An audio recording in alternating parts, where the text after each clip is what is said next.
সম্পূর্ণ ঘরে থাকা উপকরণ দিয়েই একবারে রাজকীয়ভাবে রুই বা কাতলা মাছের রেজালা বাড়িতেই তৈরি করে নিতে পারেন। রুই বা কাতলা মাছের ঝোল বা ঝাল আমরা হামেশাই খেয়ে থাকি। মুখের স্বাদ পরিবর্তন করার জন্য এরকম মাঝে মধ্যে রুই বা কাতলা মাছের রেজালা বাড়িতেই তৈরি করে নেওয়া যেতে পারে। নমস্কার বন্ধুরা, welcome back to my channel. আমি তুলি আর তুলির লাইফস্টাইলে সবাইকে স্বাগত। চলুন তাহলে ঢুকে পড়া যাক রান্নাঘরে। এখানে 7 টুকরো কাতলা মাছের পিস আমি নিয়েছি।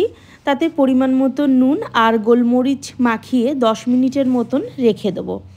এই 10 মিনিট সময় 2 কাপ জল নিয়েছি।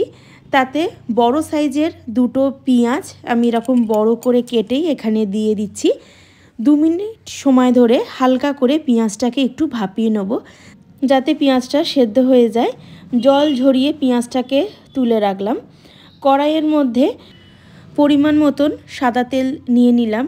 যেহেতু এটা হোয়াইট গ্রেভি হবে, তাই জন্য আমি এখানে সাদা তেলেই কিন্তু পুরো রান্নাটাই আমি তৈরি করব। তেলটা গরম হয়ে এসেছে।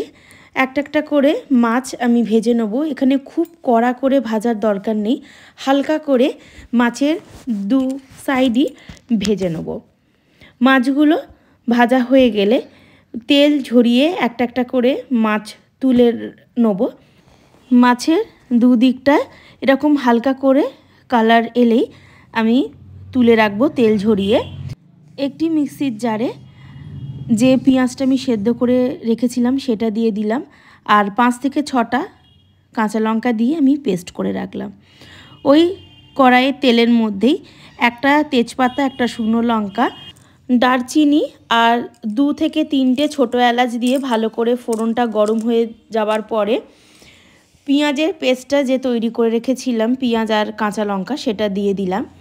মাঝারি আঁচে 3 থেকে 4 মিনিট ভালো করে ভেজে নেব পেঁয়াজটা।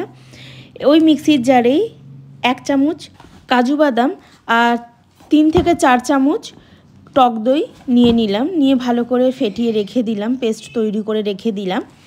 পেঁয়াজটা ভাজা হয়ে গেছে। 1 চামচ আদা বাটা দিলাম, দিয়ে নাড়াচাড়া করে আরও 2 মিনিটের মতন ভালো করে ভেজে নিলাম।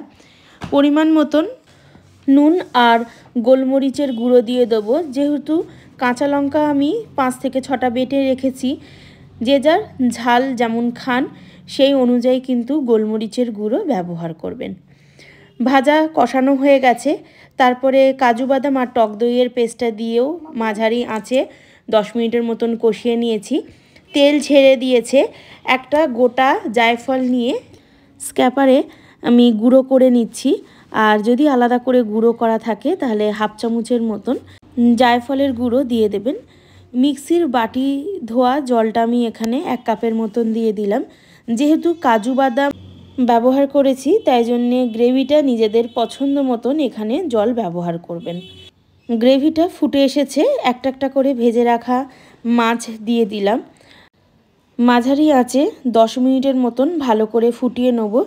এই পর্যায়ে যদি নুনের পরিমাণ বা গোলমরিচ বা ঝালের পরিমাণ যদি কম হয় তাহলে ব্যবহার করে নিতে পারেন। 1 চামচ চিনি আর 1/2 চামচের মতন শাহি গরম মশলা ব্যবহার করলাম। আরও 2 মিনিটের মতন অপেক্ষা করে মাছগুলো ভালো করে নাড়াচাড়া করে নিলাম। রান্নাটা সম্পূর্ণ রেডি হয়ে গেছে।